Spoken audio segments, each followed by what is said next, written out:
Hello दोस्तों, स्वागत है आपके अपने यूट्यूब चैनल ऑफिशियल सूरज में। दोस्तों आज हम लोग बात करेंगे जे टेट एग्जामिनेशन के बारे में। जी हाँ दोस्तों, झारखंड में बहुत जल्द झारखंड पात्रता शिक्षक परीक्षा 2024 आयोजन होने वाली है। और इसमें दोस्तों झारखंड के जितने भी छात्र छात्राएं हैं जो विगत 8 वर्षों से बीएड या फिर डीएलएड करके बैठे हैं, उन सभी को दोस्तों इस परीक्षा में सम्मिलित होना अनिवार्य है। यदि आप इस परीक्षा में सम्मिलित नहीं होते हैं तो फिर आप भूल जाइए कि झारखंड में आप कभी गवर्नमेंट शिक्षक बन पाएंगे।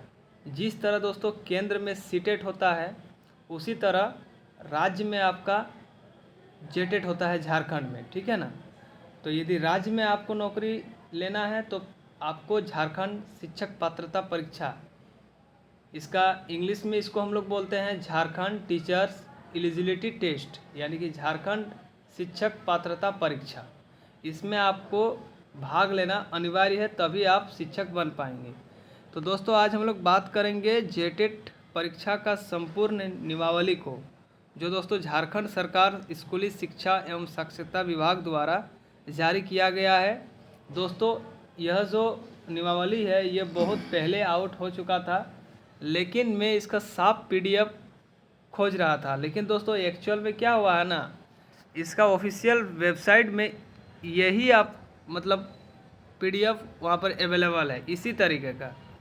तो मैंने चाहा कि इसका साफ पीडीएफ में आप लोगों को लेकर के आऊँ और अच्छा से मैं आप लोगों को बताऊँ, लेकिन यही पीडीएफ ऑफिशियल वेबसाइट में भी दिया गया है, तो मैं इसी को बता दे रहा हूँ। इसीलिए मैं अभी तक नहीं बताया था इसका नियमावली। इसका नियमावली को अच्छा से देखना है। सिलेबस मैंने तो जेटेट का पहले ही बना दिया है। यदि आप लोग सिलेबस को अभी तक नहीं देखे हैं तो डिस्क्रिप्शन में मैं इसका सिलेबस का वीडियो का लिंक दे दूंगा, वहाँ से डायरेक्ट जा कर के आप लोग देख लीजिएगा, ठीक है। तो चलिए हम लोग वीडियो को शुरू करते हैं। क्या इसमें प्रोसेस है, क्या नियमावली में क्या क्या बताया गया है, कौन कौन भाग ले सकता है, इंटीग्रेटेड बीएस को बीएड कोर्स को मौका दिया गया है कि नहीं, एपियरिंग विद्यार्थी भर सकते हैं कि नहीं, जो अभी बीएड कर रहे हैं फ़िलहाल, या फिर जो 2024 से 26 सेशन में बीएड करेंगे उन लोगों को मौका मिलेगा कि नहीं। सभी चीज़ों के बारे में हम लोग डिस्कस करेंगे विस्तार से, क्योंकि आप सभी को पता ही होगा कि लगभग 8 वर्ष बाद लगभग 8 वर्ष बाद दोस्तों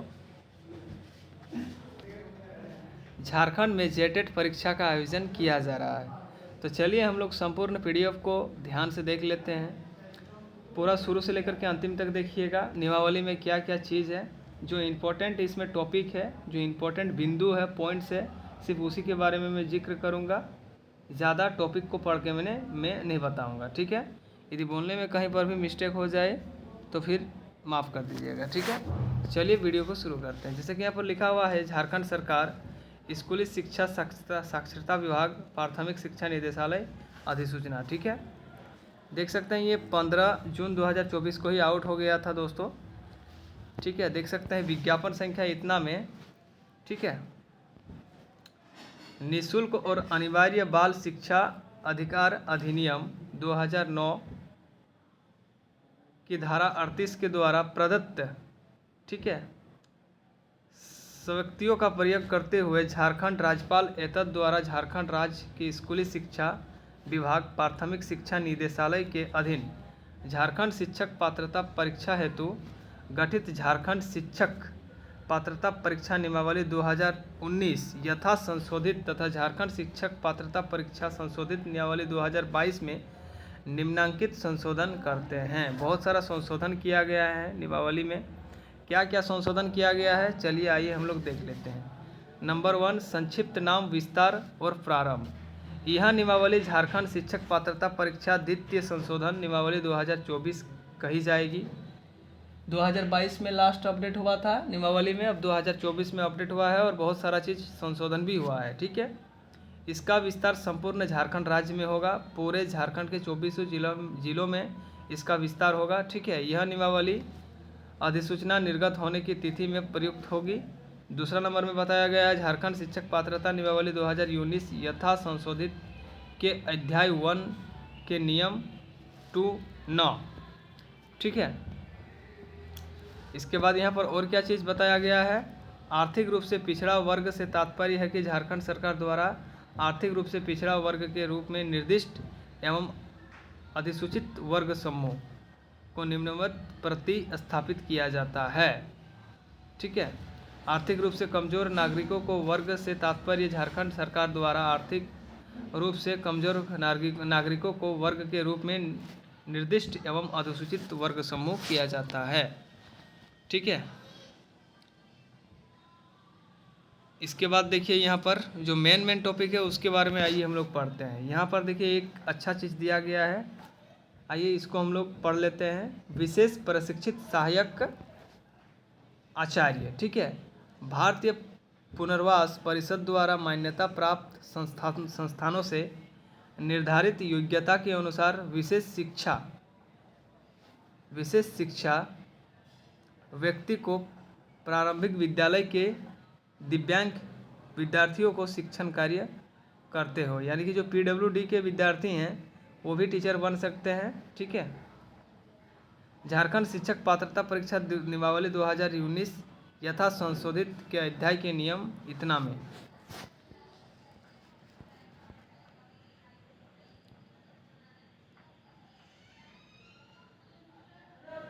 यहाँ पर दिया हुआ है कुछ मेन चीज। हाँ, यहाँ पर मेन चीज़ है दोस्तों, 6ठा नंबर से आइए हम लोग देख लेते हैं। ठीक है, यहाँ पर बतलाया गया है कि झारखंड शिक्षक पात्रता परीक्षा नियमावली 2019 के अध्याय 2 के नियम 6(ग)(1) में प्रारंभिक विद्यालय कक्षा 1 to 5 के लिए, ठीक है, शैक्षणिक एवं प्रशैक्षणिक योग्यताओं के अंतर्गत अथवा निम्नतम 50% अंकों के साथ स्नातक तथा शिक्षा स्नातक B.Ed के, ठीक है, प्रावधान को विलोपित किया जाता है।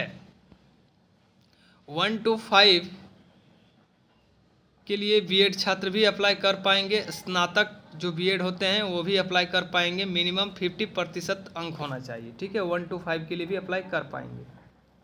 झारखंड शिक्षक पात्रता परीक्षा नियमावली 2019 यथा संशोधित के अध्याय 2 के नियम ग(2) में निम्न प्रावधान है। उसके बाद 6 to 8 के लिए यहाँ पर बतलाया गया है।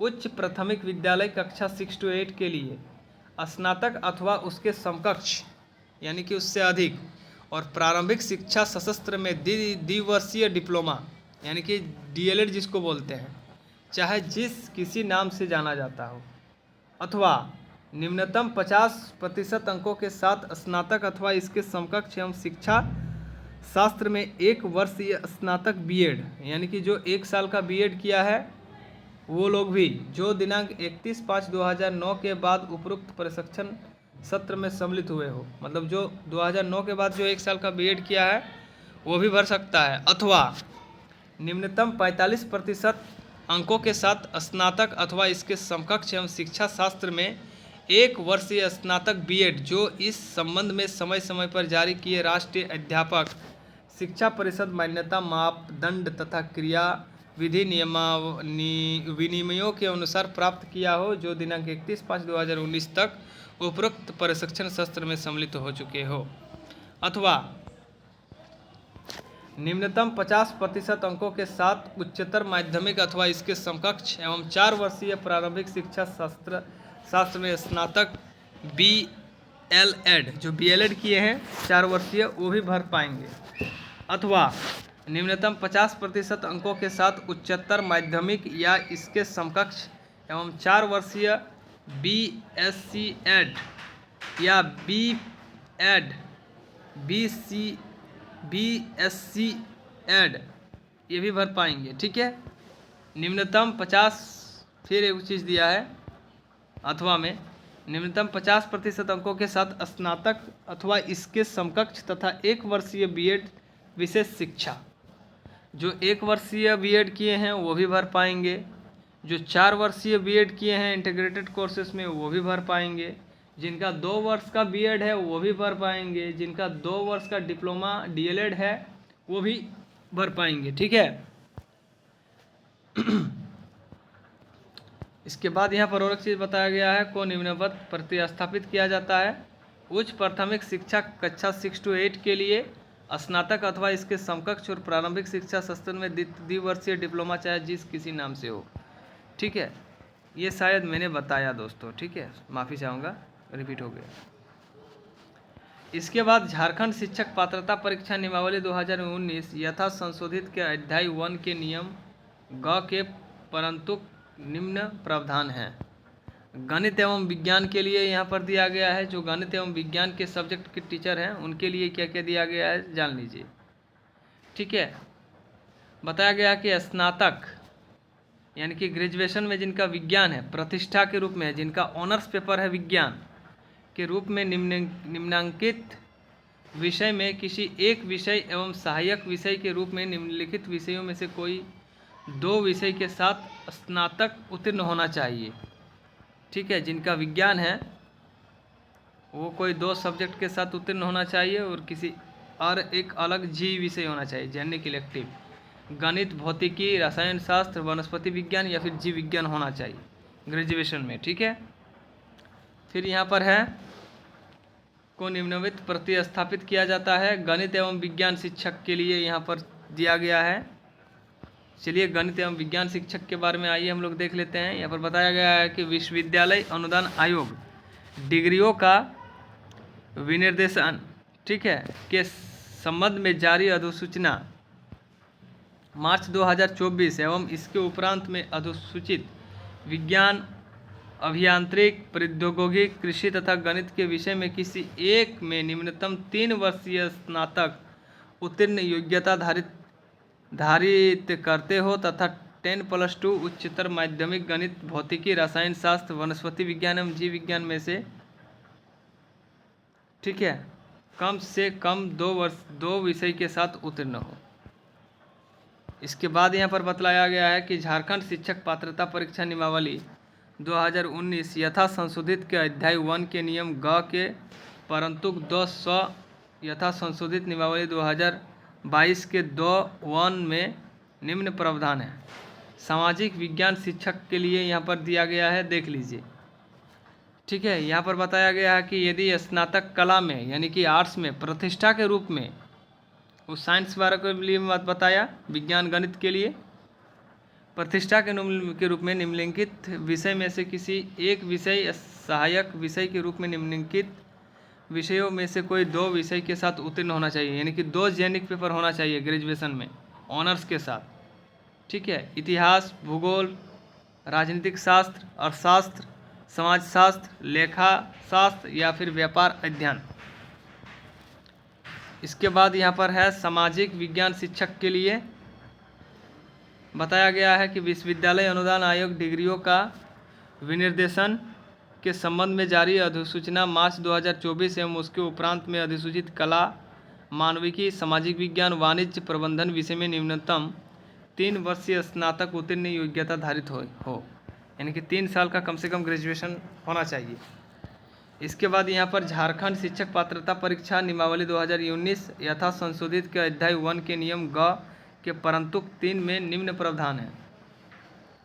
यहाँ पर भाषा शिक्षक के लिए बताया गया है कि भाषा शिक्षक में संबंधित भाषा में स्नातक प्रतिष्ठा अथवा सहायक विषय के रूप में निम्नलिखित भाषा में से कोई एक भाषा अंग्रेजी, हिंदी के साथ अतिरिक्त विषय के रूप में स्नातक उत्तीर्ण होना चाहिए। यदि किसी का हिंदी है तो एक भाषा अलग होना चाहिए, कोई भी एक अदर भाषा जैसा कि इंग्लिश हो गया, ठीक है, या फिर संस्कृत, उर्दू, फारसी, उड़िया, बांग्ला, संथाली, मुंडारी, हो, खड़िया, खुड़ुक, कुरमाली, खोट्टा, नागपुरी तथा पंच परगनिया, इन सभी में से किसी एक भाषा होना चाहिए। ठीक है, फिर यहाँ पर भाषा शिक्षक के रूप में है, भाषा शिक्षक के रूप में भी वही है कि 10/3/2023 से अधिसूचित भाषा में से किसी एक भाषा में न्यूनतम 3 वर्षीय स्नातक या स्नातक प्रतिष्ठा, यानी कि जो ऑनर्स और जनरल, इस संबंध में क्रमिक प्रशासनिक सुधार तथा राजभाषा विभाग के द्वारा भविष्य में किए गए संशोधन स्वतः इस नियमावली के अंग होंगे। वो तो बीएड धारकों के लिए था। अब प्राथमिक विद्यालय कक्षा 1 to 5 के लिए विशेष प्रशिक्षित सहायक आचार्य के लिए यहाँ पर चीज़ बताया गया है। डीएलएड के लिए पहले क्या बताया है देख लीजिए। वे विद्यार्थी जो 10+2 या उच्चतर माध्यमिक अथवा इसके समकक्ष परीक्षा में उत्तीर्णता के अतिरिक्त निम्नलिखित प्रशिक्षित योग्यता धारित करते हो, या फिर किसी भी श्रेणी के दिव्यांगता यानी कि जो पीडब्ल्यूडी में विशेष शिक्षा में 2 वर्षीय डीएलएड होना चाहिए, अथवा किसी भी दिव्यांगता श्रेणी में 1 वर्षीय विशेष शिक्षा में डिप्लोमा होना चाहिए, ठीक है, अथवा सामुदायिक पुनर्वास में डिप्लोमा तथा विशेष आवश्यकता वाले बच्चे का 6 माह का डिग्री भी होना चाहिए, ठीक है, शिक्षा का। इसके बाद सामुदायिक पुनर्वास में स्नातकोत्तर डिप्लोमा तथा विशेष आवश्यकता वाले बच्चों का 6 माह का डिग्री होना चाहिए, जिसका पीजीटी टीचर बोलते हैं, अथवा बहरापन दिव्यांगों को पढ़ाने में कन्या डिप्लोमा होना चाहिए, अथवा दृष्टिदोष में प्रारंभिक स्तर का शिक्षा प्रशिक्षण होना चाहिए, वो भी भर पाएंगे।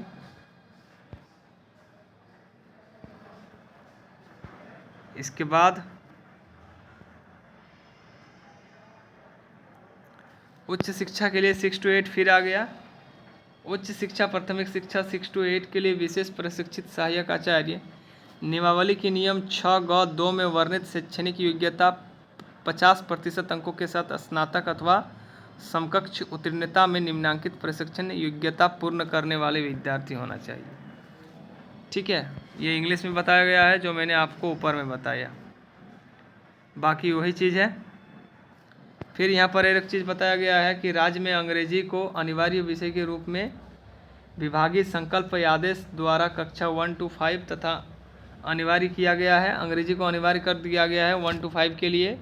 इस आलोक में इंटर प्रशिक्षित श्रेणी हेतु आवेदकों को मैट्रिक स्तर पर अंग्रेजी विषय में उत्तीर्ण होना ही होगा। मैट्रिक में इंग्लिश में पास होना ही चाहिए। फिर है क्षेत्रीय एवं अन्य भाषा में इंटर प्रशिक्षित श्रेणी के आवेदकों को मैट्रिक इंटर स्तर पर संबंधित भाषा में उत्तीर्ण होगा, यानी कि हिंदी इंग्लिश में उत्तीर्ण होना चाहिए, ठीक है, ये अलग चीज़ है। फिर है यहाँ पर कक्षा 1 to 5 के लिए परीक्षा शामिल होने वाले अभ्यर्थी मान्यता प्राप्त संस्थान से 10+2 या उच्चतर माध्यमिक अथवा इसके समकक्ष परीक्षा में उत्तीर्ण हो एवं मान्यता प्राप्त संस्थान से प्रशिक्षित हो, यानी कि 10वीं इंटर पास होना चाहिए, ग्रेजुएशन पास होना चाहिए। फ्रॉड डिग्री नहीं चलेगा, नहीं तो फिर सिलेक्शन के टाइम दिक्कत हो जाएगा। कक्षा 6 to 8 के लिए भी अपडेट है। कक्षा 6 to 8 के लिए परीक्षा में शामिल होने वाले अभ्यर्थी मान्यता प्राप्त संस्थान से 10+2 या उच्चतर माध्यमिक अथवा इसके समकक्ष परीक्षा तथा मान्यता प्राप्त विश्वविद्यालय से स्नातक या इसके समकक्ष परीक्षा में उत्तीर्ण हो एवं राष्ट्रीय अध्यापक शिक्षा परिषद से मान्यता प्राप्त संस्थान से शिक्षा में बीएड हो। फिर तीसरा नंबर में बताया गया है कि शिक्षण एवं प्रशिक्षण के किसी भी उपाधि की मान्यता के बिंदु पर अथवा किसी उपाधि विशेष के समतुल्य के बिंदु पर किसी भी प्रकार के विवाद की स्थिति में राष्ट्रीय अध्यापक शिक्षक परिषद NCTE के परामर्श से विभाग का निर्णय अंतिम होगा। जब आपका सिलेक्शन होगा वहाँ पर कोई भी चीज़ में आपका दिक्कत हो जाएगा तो NCTE आपका मान लेगा निर्णय, NCET जो बोलेगा वही मान्य होगा, ठीक है। मेन चीज़ में दोस्तों आप लोगों को सारा चीज़ बता दिया हूँ। बाकी नियमावली में कुछ और मेन चीज़ रखा नहीं गया है, ठीक है। इसमें मैं शॉर्टकट में मैं बता देता हूँ। अपना जातीय आवासीय तैयार रखिए इस फॉर्म को भरने के लिए, ठीक है। सिलेबस भी नीचे में दिया गया है। फ़िलहाल मैं सिलेबस का और एक वीडियो बना दूँगा। सिलेबस का एक वीडियो ऑलरेडी मैं बना चुका हूँ। फिर भी नियमावली में जो सिलेबस दिया गया है उसका भी सिलेबस में एक अलग से बना दूंगा। देखिए यही है सिलेबस। वीडियो ज़्यादा लॉन्ग हो जाएगा जिस कारणवश मैं वीडियो को छोड़ दे रहा हूँ। खाली नियमावली में जो इम्पोर्टेंट चीज़ था सब्जेक्ट वाइज ऑनर्स में 2 सब्जेक्ट जी होना चाहिए, ठीक है। जो डीएलएड वाले हैं उनका मैट्रिक इंटर पास होना चाहिए। मैट्रिक में अंग्रेजी भाषा होना ज़रूरी है, उससे पास होना ज़रूरी है, नहीं तो फिर दिक्कत हो जाएगा, ठीक है। और 2 जेनिक पेपर से पास होना चाहिए ग्रेजुएशन में। बाकी बीएड डीएलएड होना चाहिए। 1 वर्ष का जो डीएलएड है वो भी भर सकते हैं। जो दृष्टि दोष में जो बीएड किए हैं वो भी भर सकते हैं। जो अंधों को पढ़ाया जाता है, पीडब्ल्यूडी वाला जो कोर्स होता है वो लोग भी पढ़ा सकते हैं। ठीक है, 1 वर्ष का जो बीएड होता है वो लोग भी फॉर्म को भर सकते हैं। ठीक है, सभी के लिए मतलब पुराने स्टूडेंटों सबको भी मौका दिया गया है और नए विद्यार्थियों को भी मौका दिया गया है।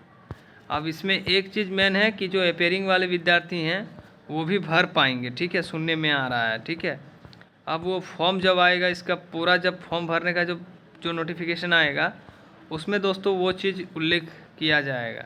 फ़िलहाल इसका और एक वीडियो में सिलेबस का बना दूंगा, बाकी और नियमावली में कुछ रखा नहीं गया है। सब्जेक्ट कम्युनिकेशन दिया हुआ था, उसको मैंने पढ़ के बताया कौन कौन भर सकता है, कौन कौन नहीं भर सकता है। पूरा क्लियर हो गया है। यदि आप बीएड और डीएलएड किए हैं तो आप इस फॉर्म को भर पाएंगे, क्योंकि इस फॉर्म को यदि आप लोग नहीं भरते हैं तो झारखंड में गवर्नमेंट टीचर बनने का सपना आप लोग छोड़ दीजिए। ये थोड़ी है कि मैं डीएलएड और बीएड कर लिया तो मैं झारखंड में गवर्नमेंट टीचर बन गया, ऐसा नहीं होता है मेरे प्यारे भाई। बीएड डीएलएड करने के बाद जेटेड भरना पड़ता है। जेटेड जब आप पास कर जाओगे तो उसका 7-8 साल का वैलिड रहेगा। अभी आजीवन कर दिया गया है, एक बार टेट पास करो आजीवन हो जाता है। ठीक है, उसके बाद फिर कोई फॉर्म निकलता है, वैकेंसी निकलता है, तो फिर उसमें वो सर्टिफिकेट काम आता है जेटेड वाला। फिर आप कंपटीशन में भाग लो, उसका इंटरेस्ट परीक्षा दो, कंपटीशन में निकालो, फिर आपका नौकरी होगा। ठीक है, यही है प्रोसेस। देखिए सकते